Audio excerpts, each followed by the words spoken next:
दोस्तों, मैं अर्जुन परिहार आप सभी का स्वागत करता हूं परिहार पाठशाला की इस नई क्लास में। जैसा कि आप जानते हैं कि कंप्यूटर की सीरीज चल रही है और आज है आपकी क्लास नंबर 8। अगर आप पहली बार इस चैनल पे आए हैं तो चैनल को सब्सक्राइब कीजिए और प्लेलिस्ट जाके चेक कीजिए। आपको प्लेलिस्ट में कंप्यूटर के क्लासेस अभी तक जो 7 क्लासेस हैं वो क्लासेस आपको प्लेलिस्ट में मिल जाएंगी। इसके अलावा PYQs और रीजनिंग की भी क्लासेस जो है आपको प्लेलिस्ट में मिल जाएंगी। इन केस अगर आप मेरे साथ सोशल मीडिया पे जुड़ना चाहते हैं, this is my Instagram ID. तो चलिए शुरू करते हैं टॉपिक। जैसा कि आप जानते हैं कि कंप्यूटर में अभी कंप्यूटर मेमोरी में अभी तक हम प्राइमरी मेमोरी पढ़ चुके हैं और सेकेंडरी मेमोरी के भी कुछ टॉपिक हो चुके हैं दोस्तों। जैसे अभी तक हम मैग्नेटिक मेमोरी पढ़ चुके हैं। आज हम पढ़ेंगे ऑप्टिकल मेमोरी और आपकी इलेक्ट्रिकल मेमोरी को आज हम रीड करेंगे। तो जैसे आपने देखा कल की क्लास में आपने मैग्नेटिक टेप और मैग्नेटिक डिस्क को काफ़ी डिटेल वे में पढ़ा है। इससे ज़्यादा आपको पढ़ने की ज़रूरत नहीं है, बस आपको इसके अलावा MCQ सॉल्व करने की ज़रूरत पड़ेगी। आज हम देखते हैं ऑप्टिकल मेमोरी को और ऑप्टिकल मेमोरी की क्या क्या एग्जांपल्स हैं। CD, DVD और BRD, यहाँ से क्वेश्चन आने के कम चांसेस हैं, इससे ज़्यादा नहीं है। आजकल क्वेश्चन जो है वो यहाँ से आते हैं, दैट इज़ इलेक्ट्रिकल मेमोरी, जिसमें हम पढ़ेंगे USB FD मतलब पेन ड्राइव को और मेमोरी कार्ड आपके और सॉलिड स्टेट ड्राइव्स। ठीक है, इन सब चीज़ों को हम यहाँ पे पढ़ेंगे। तो चलिए शुरू करते हैं दोस्तों आज की क्लास। ऑप्टिकल डिस्क या ऑप्टिकल मेमोरी की मैं अगर आप बात करूं दोस्तों तो इसकी 4 एग्जांपल्स हैं। एक आपकी CD जिसे आप कॉम्पैक्ट डिस्क कहते हैं, एक DVD पहले टाइम पे इस्तेमाल होती थी CD DVD। उसी DVD का फुल फॉर्म कभी कभी पूछा जाता है डिजिटल वीडियो डिस्क या फिर digital versatile disc, depending upon कि आपके ऑप्शन में कौन सा दिया है वही आपका आंसर आएगा। उसी तरीके से BRD stands for blu ray disc and HVD stands for holographic versatile disc. इसमें से ज़्यादा पूछा जाएगा कि आप बताओ कि DVD या BRD या HVD जो है वो किसकी एग्जांपल है। ठीक है, ऐसे ऐसे पूछा जाएगा कि DVD is an example of optical disc optical memory, electrical memory मतलब इस या मैग्नेटिक मेमोरी, इस तरीके से। अब ये जो दोस्तों ऑप्टिकल डिस्क होती हैं या ऑप्टिकल मेमोरी है, इसमें जो टेक्नोलॉजी यूज़ होती थी वो होती थी लेज़र टेक्नोलॉजी। आजकल हम इन ऑप्टिकल डिस्क का इस्तेमाल नहीं करते हैं। पहले आपने देखा होगा कि वो VCR वगैरह का इस्तेमाल करते थे या CD प्लेयर का इस्तेमाल वगैरह करते थे। लैपटॉप्स में भी CD लगती थी। ठीक है, तो वो चीज़ें आती थी, अब तो वो बंद हो गया। ठीक है, अब उतनी चीज़ें नहीं होती थी। इस प्रकार से कोई डिस्क होती थी, फिर आप उसमें देखते थे एक लेयर होती थी, उसके ऊपर क्या होती थी, एक लेयर चमकीली से एक लेयर लगाई होती थी। ठीक है, वो जो लेयर होती थी दोस्तों वो होती थी पॉलीकार्बोनेट की। किसकी लेयर होती थी वो? पॉलीकार्बोनेट की। प्लास्टिक डिस्क होती है ये, लेकिन जो लेयर ऊपर से चढ़ी थी वो किसकी लेयर होती थी? पॉलीकार्बोनेट की। अब वो डिपेंड करता है कि वो CD के ऊपर जो लेयर्स हैं दोस्तों, अगर एक लेयर है तो एक बार उसमें डेटा स्टोर होगा, अगर मल्टीपल लेयर्स हैं तो मल्टीपल बार डेटा जो है उसमें स्टोर कर सकते हैं। ठीक है, अब देखिए जब CD से रिलेटेड एक पर्टिकुलर ऑपरेशन है कि जो राइट ऑपरेशन होता है, राइट ऑपरेशन, जैसे मैंने आपको कहा था कि मेमोरी में 2 तरीके के ऑपरेशन होते हैं, एक होता है रीड ऑपरेशन, एक होता है write operation. Particularly optical memory के संदर्भ में जो राइट ऑपरेशन होता है इसे कहा जाता है burning of disc. Burning of disc का मतलब है राइटिंग प्रोसेस ऑफ डेटा। ठीक है, राइटिंग प्रोसेस ऑफ डेटा यहाँ पे। तो देख लेते हैं CD की। जैसे मैंने कहा आपसे कि ऑप्टिकल मेमोरी की जो एग्जांपल्स हैं, CD का मतलब होता है यहाँ पे कॉम्पैक्ट डिस्क। ठीक है, इसकी भी 3 आगे डिविजन्स है। एक CDR, R stands for recordable, RW stands for री राइटेबल। ठीक है, और रोम का मतलब है यहाँ पे रीड ओनली मेमोरी। इसी का इस्तेमाल हम काफ़ी बार कर चुके। जैसे मूवीज़ वगैरह आप देखते थे, वो कौन सी होती थी? वो CD रोम होती थी। कौन सी होती थी? CD रोम होती थी। अब ये रोम क्या है, मतलब रैम रोम वाली बात नहीं है ये। ठीक है, ये CD रोम अलग से है। रोम का क्या मतलब है, यहाँ पे क्या प्रॉपर्टी होती है इसकी? इसकी प्रॉपर्टी होती है वॉर्म का क्या मतलब है? Write once read many, write once read. जैसे जैसे CD में मूवी डाल दी, जब मैंने इसमें मूवी स्टोर की, ठीक है, हम तो नहीं करते थे, वो वहीं से स्टोर करके आती थी। उसे कहेंगे राइट वंस, मतलब एक बार उसने स्टोर कर दी राइट वंस, फिर उसको आप काफ़ी बार जो है वो प्ले कर लेते हो। एक ऐसा तो नहीं था कि एक बार मूवी देखी और ख़त्म। हम तो कितनी भी बार मूवी देख सकते थे। इसलिए यहाँ ये जो CD रोम है, इस रोम की प्रॉपर्टी क्या होती है? वॉर्म का मतलब है राइट वंस रीड मैनी। ठीक है, इन ये जो आपके पास डिस्कें होती थी, इनकी मैक्सिमम कैपेसिटी जो हुआ करती थी that was around 700 MB, 700 MB। ठीक है, इनसे ज़्यादा क्वेश्चन अब नहीं आते हैं, पहले आया करते थे क्योंकि अब ये है नहीं यूजफुल। अब इलेक्ट्रिकल मेमोरी की बात करते हैं, डिवाइसेस या फिर इलेक्ट्रिकल मेमोरी की अगर हम बात करेंगे यहाँ पे, तो मोस्टली एग्जांपल बात होती है फ्लैश मेमोरी की। फ्लैश मेमोरी की मैं पहली क्लास में भी आपको बोल चुका हूँ। यहाँ फ्लैश मेमोरी के अंदर किसकी बात कर रहे हैं हम? फ्लैश डबल ई प्रोम की। किसकी बात करेंगे? फ्लैश डबल ई प्रोम की। ठीक है, जहाँ पे आपने वो नैंड फ्लैश, नॉर फ्लैश, अगर आपने सही ढंग से अगर आप पढ़ रहे हो तो आपको चीज़ें समझ आ रही होगी कि यहाँ पे फ्लैश मेमोरी की बात करेंगे। डेटा जो भी स्टोर होगा वो किस में स्टोर होता है? इस फ्लैश ई प्रोम में स्टोर होता है। किस में स्टोर होता है? इस फ्लैश ई प्रोम में। जैसे मैं आपको पेन ड्राइव की एग्जांपल देता हूँ दोस्तों, पेन ड्राइव की, जैसे मान लीजिए कोई 16 GB का पेन ड्राइव है, तो उसके आगे पोर्ट होता है, ठीक है ना, जिसको आप कनेक्ट करते हो कंप्यूटर में। वो कौन सा पोर्ट होता है? USB type A port. अगर आपको याद होगा, टाइप ए पोर्ट में मैंने बोला था 4 पिन का पोर्ट होता है। कितने पिन का? 4 पिन का। अब क्या क्या होते हैं इधर? जैसे ये यूएसबी का एक पोर्ट, एक पिन है, ये एक पिन जो होगा वो 5 वोल्ट का होता है। ठीक है, मतलब 5, इसको पावर भी तो देनी है ना चलने के लिए, अंदर जो चीजें हैं उसको एक्टिव कैसे करोगे? तो ये लेगा 5 वोल्ट की पावर।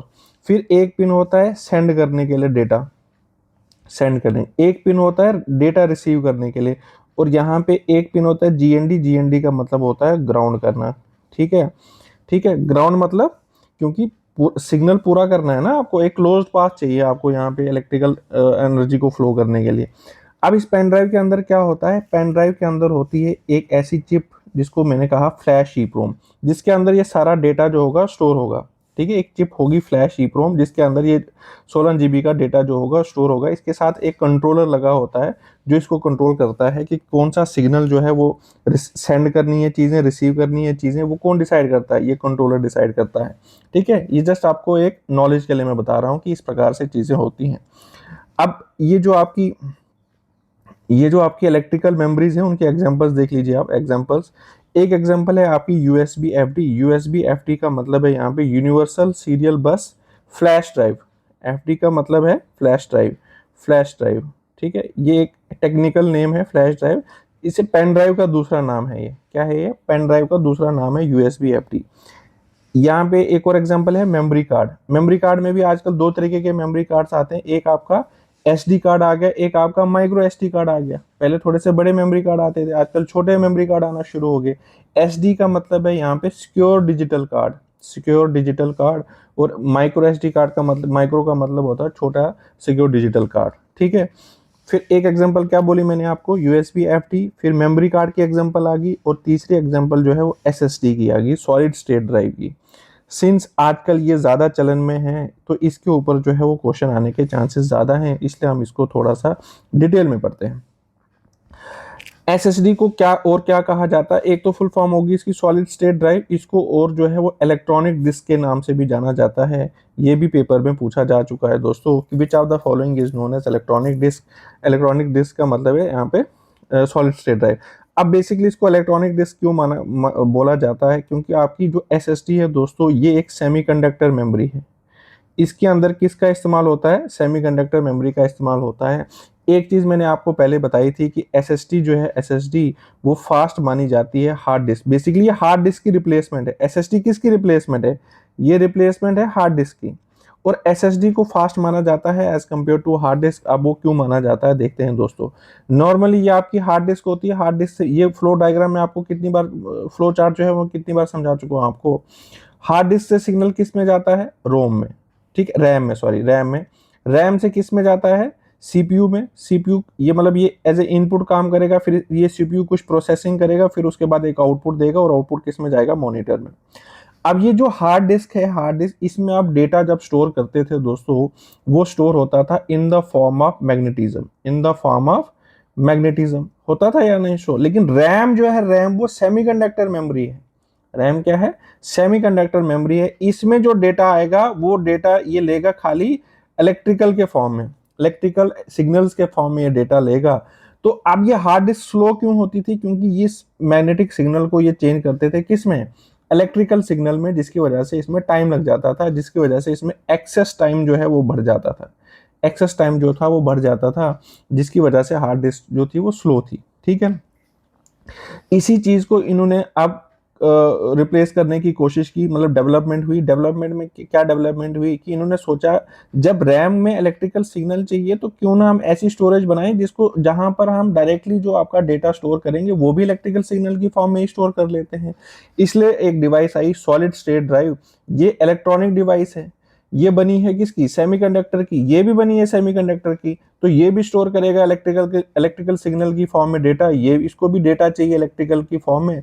यहाँ कन्वर्जन की जरूरत नहीं है दोस्तों। अगर कन्वर्जन की जरूरत नहीं है दोस्तों तो एक्सेस टाइम इसमें क्या हो जाएगा, रिड्यूस हो जाएगा, जिसकी वजह से जो आपकी एसएसडी है दोस्तों वो क्या हो जाएगी, फास्ट हो जाएगी। आई होप आपको समझ आया होगा। एज ऑफ नाउ जो मैक्सिमम कैपेसिटी है इस टाइम पे एसएसडी की वो है कोई 100 टीबी के आसपास। क्योंकि डेवलप देखो ये आंसर दोस्तों चेंज होता है, क्योंकि आज 100 टीबी हो सकता है 2000 में ऐसी कोई टेक्नोलॉजी बन जाए जिससे हम 100 टीबी से भी ऊपर जाएं। ये सिंगल यूनिट की बात हो रही है। अब देखिए एसएसडी से रिलेटेड कुछ चीजें, एक तो ये it is made of integrated chip, IC chip से बनी होती है दोस्तों। ये एक्सपेंसिव होती है, ठीक है। एसएसडी जो है वो दैट इज एक्सपेंसिव। यहाँ पे मैंने लिखा भी आपको कि speed of data access faster than HDD. अभी मैंने बताया आपको कि क्या क्या चक्कर है। अब it is an example of semiconductor memory, ये भी दोस्तों मैं आपको बता चुका हूँ।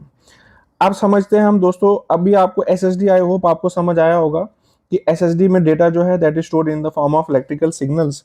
अब आपने एक और कंसेप्ट समझा होगा कैशे मेमोरी का दोस्तों। ये कैशे मेमोरी बेसिकली मुझे पहली वाली क्लास में पढ़ाना था, तब ये स्किप हो गया, लेकिन आज हम इसको यहाँ पे पढ़ लेते हैं कि कैशे मेमोरी का क्या चक्कर होता है दोस्तों।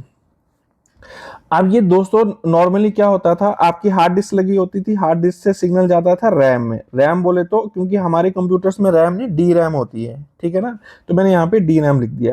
तो डी रैम से डेटा जाता था सीपीयू में, और सीपीयू से बाद उसके बाद मॉनिटर पे चला जाता है। डी रैम में क्या दिक्कत थी दोस्तों, अगर आपको याद होगी, यहाँ पे लीकेज होती थी, जो मैंने रिफ्रेशिंग का कंसेप्ट आपको समझाया था दोस्तों, ठीक है। तो उसको कंपनसेट भी करना था। अब इसको कंपनसेट करने के लिए दोस्तों हमने क्या किया कि डी रैम के बाद हमने एक और मेमोरी लगा दी, जिसको हमने कहा कैशे मेमोरी। ये किस किस के बीच में लगाई हमने, इस रैम और सीपीयू के बीच में हमने कैशे मेमोरी को लगा दिया। अब इसमें क्या होता है दोस्तों, सीपीयू को मान लो कोई भी डेटा चाहिए। अब हम इसमें होता क्या दोस्तों कि डी रैम को जो भी डेटा पहले सीपीयू को देना पड़ता था, उसकी एक डुप्लीकेट फाइल पहले कहाँ भेज देगा, कैशे मेमोरी में भेज देगा। कहाँ भेज देगा, कैशे मेमोरी में भेज देगा। तो सीपीयू को अब क्या करना पड़ेगा, सीपीयू को पहले यहां से उठ के यहां जाना पड़ता था, ठीक है। अब सीपीयू क्या करेगा, पहले स्टेप में जाके चेक करेगा कि जो डेटा इसको चाहिए वो कैशे मेमोरी में प्रेजेंट है क्या, इसलिए मैंने इसको लिखा है नंबर 1। अगर उसको कैशे मेमोरी में नहीं मिला तो फिर कहाँ चला जाएगा, फिर उसको जाना ही पड़ेगा कहाँ पे, डी रैम में दोस्तों, ठीक है। तो कैशे मेमोरी में आपका जो भी डुप्लीकेट डेटा होगा वो जाके स्टोर होता है। यहां पे लिखा भी है मैंने, CPU access data directly from cache, ठीक है। If not found it will access data from the main memory that is D RAM, ठीक है दोस्तों। ये चीज आपको समझ आई होगी। अब मैंने आपको कुछ गोल्डन रूल्स बोले थे मेमोरी के, कि जो मेमोरी सीपीयू के जितने क्लोज होगी, दो रूल्स बताए थे मैंने आपको कि जो मेमोरी जितनी छोटी होगी वो उतनी फास्ट होगी, और जो मेमोरी, अगर आपसे कोई पूछे कि 1 जीबी की मेमोरी फास्ट होगी या 5 जीबी की मेमोरी फास्ट होगी, तो ऑब्वियसली दोस्तों 1 जीबी की मेमोरी जो होगी फास्ट होगी, क्योंकि आप उसमें जल्दी चीजें ढूंढ सकते हो। 5 जीबी की मेमोरी में ज्यादा स्पेस है, ज्यादा चीजें, उसमें टाइम ज्यादा लगेगा आपको चीजों को ढूंढने में, ठीक है। तो दूसरा मैंने रूल बताया था आपको कि जो मेमोरी सीपीयू के जितने क्लोज होगी वो मेमोरी उतनी फास्ट होगी। अब मुझे बताओ जरा, ये डी रैम फास्ट होगी या कैशे मेमोरी फास्ट होगी? ऑब्वियसली दोस्तों, since cache memory is close to CPU, cache memory will be fast in nature as compare to D RAM, ठीक है दोस्तों। अब ये जो कैशे मेमोरी है दोस्तों, ये भी एक सेमीकंडक्टर बेस्ड मेमोरी है। सिंस आपकी जो रैम है वो भी सेमीकंडक्टर है, आपकी जो कैशे मेमोरी है वो भी क्या होगी, सेमीकंडक्टर बेस्ड मेमोरी होगी। तो यहाँ पे मैंने कुछ पॉइंट्स लिखे हैं कि कैशे मेमोरी जो है that is closest to CPU, it lies between RAM and CPU. RAM बोले तो डी रैम, ठीक है। It is fastest memory. एक चीज अगर आपको याद होगी पहले वाली क्लासेस से, अगर आप सही तरीके से मेरे मतलब लेक्चर्स को फॉलो कर रहे हो, तो मैंने आपको बताया था कि रैम दो प्रकार की होती है, एक होती है डी रैम और एक होती है एस रैम। तो मैंने आपको ये भी कहा था दोस्तों कि ये जो एस रैम है वो कहाँ पे इस्तेमाल होगी, वो इस्तेमाल होती है कैशे मेमोरी में भी ये इस्तेमाल होती है। एक तो इसका स्पेशल कस्टमाइज्ड कंप्यूटर्स में इस्तेमाल होता है, जैसे एटीसी वगैरह। इसके अलावा कैशे मेमोरी में भी इसका इस्तेमाल होता है दोस्तों, यही कहा था मैंने। तो जो एस रैम मैंने यहाँ पे भी लिखा है कि S RAM is use in cache memory. S RAM क्या है आपकी, कॉस्टली है। अगर आपसे कोई पूछे कि कैशे मेमोरी कॉस्टली होगी या नहीं, बिल्कुल कॉस्टली होगी। क्यों? क्योंकि एस रैम की वजह से वो क्या हो जाएगी, कॉस्टली हो जाएगी दोस्तों। अब दोस्तों एक और कंसेप्ट मैं आपको समझाना चाहता हूँ यहाँ पे। अब मान लो जैसे आपने कोई यहाँ नीचे, फिर मैं वापस आता हूँ, वेब कैशे। जैसे आपने मोबाइल में भी देखा होगा कि आपके स्मार्टफोन में भी कोई एप्लीकेशन अगर आप खोलते हो तो वहाँ पे वो कैश एक आता है क्लियर कैशे का, क्लियर कैशे, एक आता है क्लियर डेटा, ठीक है ना। अब ये क्लियर कैशे क्या होता है दोस्तों, तो ये क्लियर डेटा क्या होता है दोस्तों, उसको समझते हैं हम पहले। अब मान लीजिए कोई एप्लीकेशन आप रन कर रहे हो, कोई एप्लीकेशन आप रन कर रहे हो, तो उसको सपोर्ट करने के लिए कुछ डेटा चाहिए होता है। सपोर्ट करने के लिए क्या चाहिए होता है, डेटा चाहिए होता है। वो डेटा किस में चला जाता है, कैशे में। तो जब आप क्या करते हो, फिर आपने देखा होगा क्लियर कैशे करोगे, मतलब अनवांटेड फाइल्स होती हैं। It is a space where residual या टेम्परेरी फाइल्स आर स्टोर्ड। तो अगर आप क्लियर कैशे कर दोगे तो, क्योंकि जब एप्लीकेशन वो आप नहीं चला रहे हो, तो क्लियर कैशे करोगे तो स्पेस खाली हो जाएगी। लेकिन अगर आप क्लियर डेटा करोगे तो जो भी आपकी डिटेल्स होंगी, जैसे आपकी लॉगिन डिटेल्स वगैरह, जो भी उस एप्लीकेशन में डिटेल्स होगी, वो सारी आपकी खो जाएंगी। दूसरा होता है वेब कैशे। वेब कैशे देखिए दोस्तों, यहाँ आपको चीजें शायद ज्यादा समझ आएंगी। जैसे मान लो आपने एफ बी खोला, ठीक है ना, फेसबुक की वेबसाइट आपने खोली, फेसबुक की वेबसाइट, ठीक है। जब आप फेसबुक की वेबसाइट खोलोगे आप, या कोई भी वेबसाइट अगर आप ओपन कर रहे हो, तो आपने देखा होगा कि उस वेबसाइट को जब आप पहली बार कंप्यूटर में खोलोगे तो उसमें खोलने में टाइम लगता है। लेकिन वही चीज अगर आप बाद में दिन में खोलोगे 4-5 बार या 6 बार या 7 बार, तो आपने देखा होगा कि वो एप्लीकेशन थोड़ी फास्ट चल रही है। अब बेसिकली होता क्या है दोस्तों, मान लीजिए फेसबुक का सर्वर कहां पर है, फेसबुक का सर्वर तो यूएसए में है, ठीक है। अब इसको डेटा को यूएसए से लेके आना है यहाँ पे, तो टाइम लगता है। अब ये क्या है कि अब इसको पता है कि भाई ये इसको फ्रीक्वेंटली यूज कर रहा है, तो फ्रीक्वेंटली यूज कर रहा है, तो ये डेटा, आधा डेटा किस में स्टोर कर लेगा, कैशे मेमोरी में स्टोर कर लेगा, या वेब कैशे में स्टोर कर लेगा दोस्तों। जिसकी वजह से आपको डेटा जो है वो फास्टर रेट पे मिलेगा। क्या मिलेगा, फास्टर रेट पे मिलेगा। इसका मतलब आपका जो फ्रीक्वेंटली एक्सेस डेटा होता है वो कहाँ पे रहता है, वो आपका कैशे मेमोरी में रहता है। तो फ्रीक्वेंटली एक्सेस डेटा वो आपका कहाँ पे रहेगा, आपके कैशे मेमोरी में रहेगा। It also stores repetitive data, it also stores, जो आप बार बार डेटा स्टोर कर, मतलब यूज करते हो ना, वो डाटा जो है वो कैशे मेमोरी में रख देता है वो। कैशे मेमोरी में मैंने आपको, अगर आपको याद होगा तो मैंने कंसेप्ट समझाया था आपको, L1 L2 और L3। इसमें आपका जो L1 होता है वो सीपीयू के अंदर होता है, ठीक है, और L2 L3 जो है वो अलग से बाहर मेमोरी लगी होती है, जिसको आप टच भी कर सकते हो। ये कुछ इस प्रकार से मैंने आपको बोला था कि हार्ड डिस्क के बाद रैम लगी है, रैम के बाद कैशे मेमोरी है ये, ठीक है। कैशे मेमोरी है ये, इट इज कैशे। और ये भी किस प्रकार से बनी है, this is L2 cache, this is L3 cache. L1 L2 का मतलब है यहाँ पे लेवल्स, ठीक है, जो मैं पहले क्लास में डिस्कस कर चुका हूँ। तो L1 कहाँ पर है, L1 इस सीपीयू के अंदर ही है, L1 इस सीपीयू के अंदर ही है। अब मान लो सीपीयू को डेटा चाहिए, सीपीयू को डेटा चाहिए, तो आपने कहा ये किसके पास चला जाता है, ये चला जाता है पहले कैशे मेमोरी के पास। अब कैशे मेमोरी में पहले किसके पास जाएगा, L1 कैशे के पास जाएगा, ठीक है। L1 कैशे के पास डाटा नहीं मिला तो फिर किसके पास जाएगा, L2 कैशे के पास। अगर L2 के पास नहीं मिला तो दोस्तों L3 के पास। L3 पे भी नहीं मिला तो फिर कहां पे चला जाएगा, रैम के पास चला जाएगा दोस्तों। आई होप आपको ये चीज समझ आई होगी, यही चीज मैं ऊपर बताना चाहता था आपको, ठीक है। तो क्या कहा मैंने कि एस रैम का इस्तेमाल जो है वो कहां पे होता था, कैशे मेमोरी में। फ्रीक्वेंटली एक्सेस डेटा जो है वो आपके कैशे मेमोरी में रहता है। और कैशे मेमोरी जो है वो फास्ट है। क्यों फास्ट है, क्योंकि इसका एक्सेस टाइम जो है वो कम है। एक्सेस टाइम क्या है, कम है। एक्सेस टाइम क्या होता है, it is time taken by memory to make data available to the CPU. CPU को जो डेटा चाहिए दोस्तों, जो भी उसको डेटा चाहिए, वो मेमोरी उसको कितनी देर में प्रोवाइड करती है, उसी को कहा जाता है एक्सेस टाइम। अगर वो मेमोरी उसको कम टाइम में वो डेटा प्रोवाइड कर देगी सीपीयू को, तो हम कहेंगे कि इसका एक्सेस टाइम कम है। अगर ज्यादा टाइम लगाएगी तो हम कहेंगे इसका एक्सेस टाइम ज्यादा है। लेकिन कैशे मेमोरी का जो एक्सेस टाइम है दोस्तों, वो क्या होता है, कम होता है। यही चीज मैंने बोली आपको। तो ये कंसेप्ट आपको समझ आ गया कि कैशे इन स्मार्टफोन्स क्या है, ये वेब कैशे क्या चीज होती है, और मैंने आपको समझाया ये वेब कैशे मेमोरी में भी ये 3 लेवल्स होते हैं, L1, L2, L3। तो अगर आपसे पूछे कि पहले वो किस लेवल पे जाएगा तो L1 पे जाएगा, ठीक है, फिर L2 पे जाएगा, फिर L3 पे जाएगा, ठीक है। ये चीजें मैं आपको समझा चुका हूं दोस्तों। अब देखते हैं एक और कंसेप्ट आता है, इसी से रिलेटेड है, दैट इज वर्चुअल मेमोरी। ठीक है, आपने देखा होगा कि वर्चुअल मेमोरी क्या चीज है दोस्तों, उस चीज को समझते हैं। इसको वर्चुअल मेमोरी को it is also known as extendable RAM. थोड़ा ध्यान से इसको समझना दोस्तों, एक्सटेंडेबल रैम के भी नाम से इसको जाना जाता है। आपने काफी बार देखा होगा कंप्यूटर में ऐसा कहा जाता है कि इसकी जो रैम है, रैम दोस्तों वो है 8 GB RAM plus 4 GB expendable है, प्लस 4 GB एक्सपेंडेबल है, ठीक है। 4 GB एक्सपेंड, ये वो माइक्रो एसडी कार्ड वाली बात नहीं कर रहा हूं मैं, रैम की बात कर रहा हूं।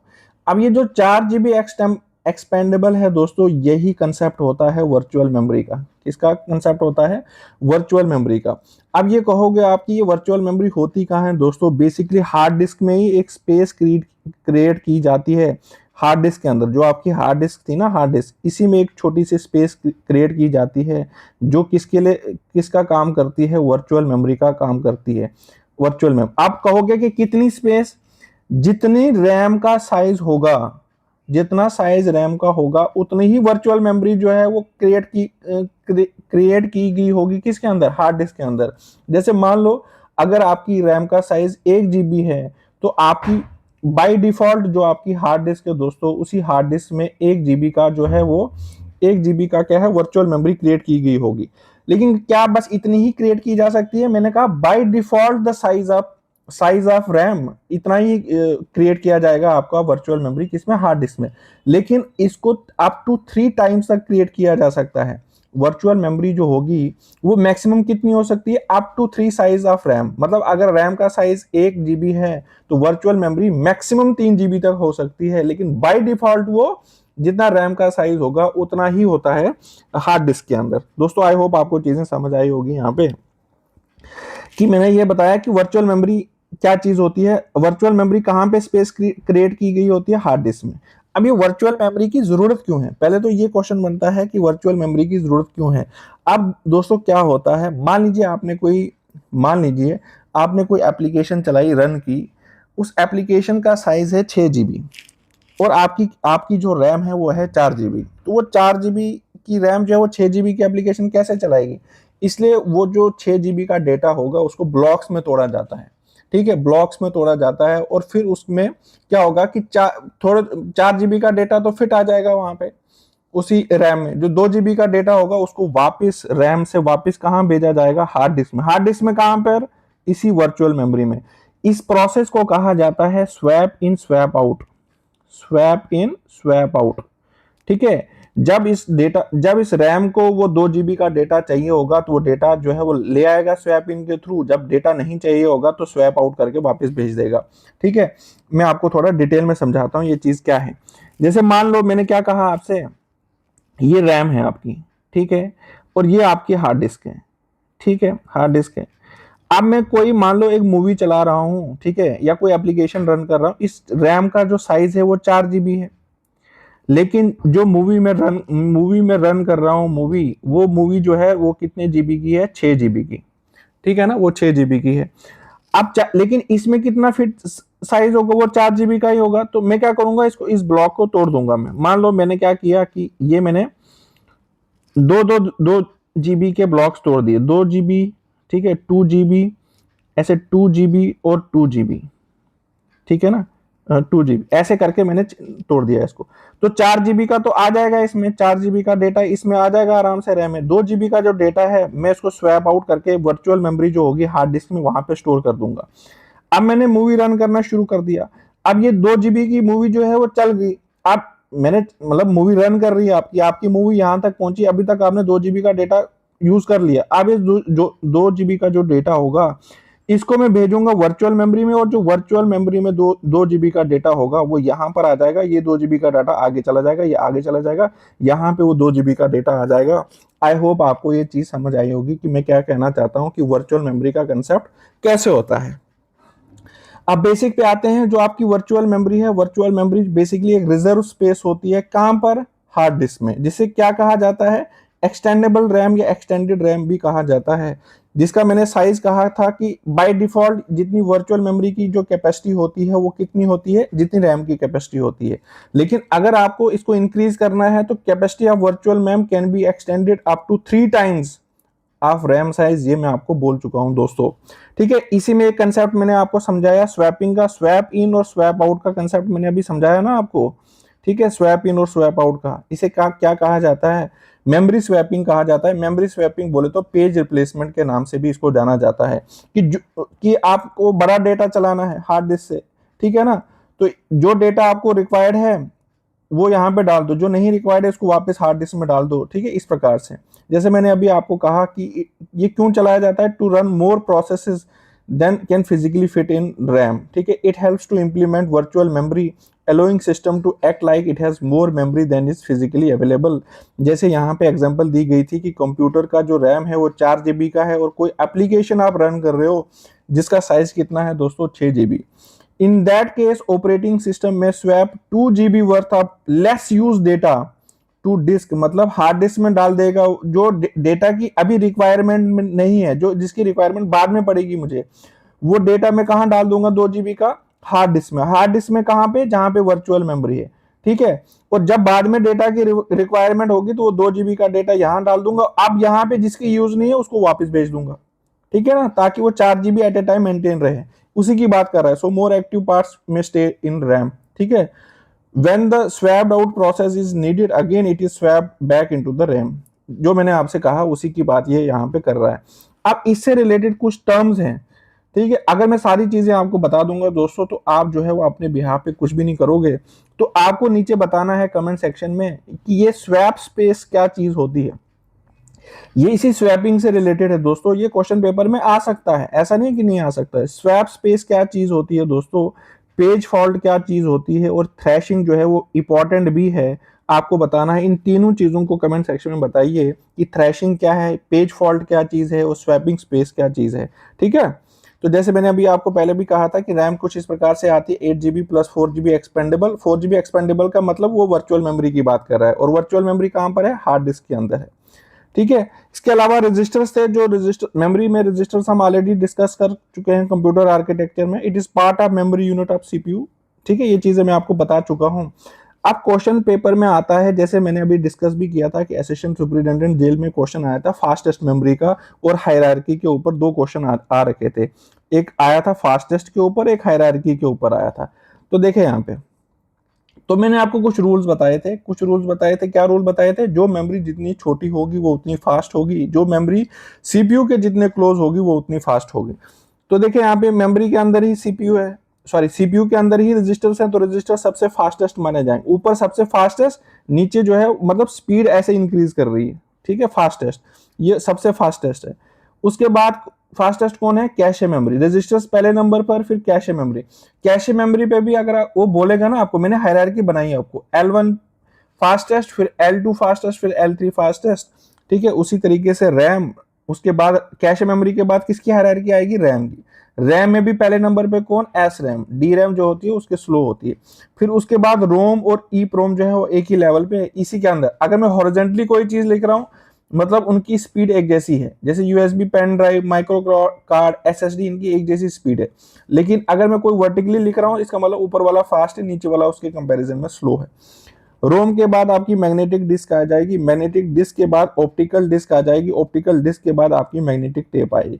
अब ये देखो, क्वेश्चन वो किसी भी प्रकार आपसे पूछा जा सकता है कि बताएगा विच of the following is a fastest memory, which of the following is a fast memory, fastest नहीं, ऐसा आपसे क्वेश्चन में पूछा जा सकता है कि फास्ट मेमोरी कौन सी है। और एक ऑप्शन आपको दे देगा ऑप्टिकल डिस्क, एक दे देगा मैग्नेटिक टेप, एक दे देगा मैग्नेटिक डिस्क।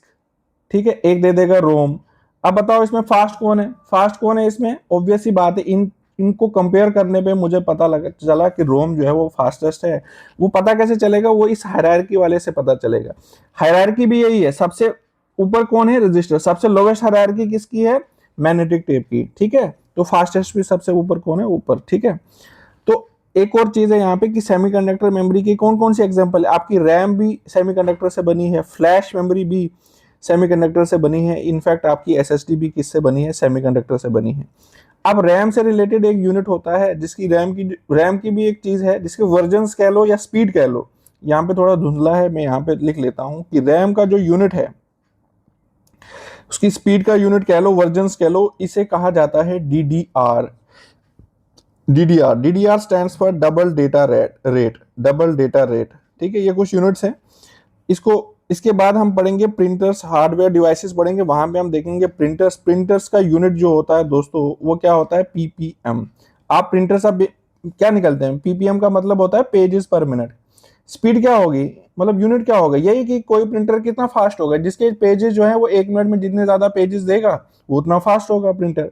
उसी तरीके से प्रोसेसर मतलब सीपीयू का जो यूनिट है, प्रोसेसर की जो स्पीड होती है दोस्तों, वो कैसे मेजर करते हैं, प्रोसेसर बोले तो सीपीयू, उसका जो यूनिट है या जो उसकी स्पीड है तो उसको मेगाहर्ट्ज या फिर गीगाहर्ट्ज में मेजर करते हैं, मेगाहर्ट्ज या फिर गीगाहर्ट्ज में मेजर करते हैं।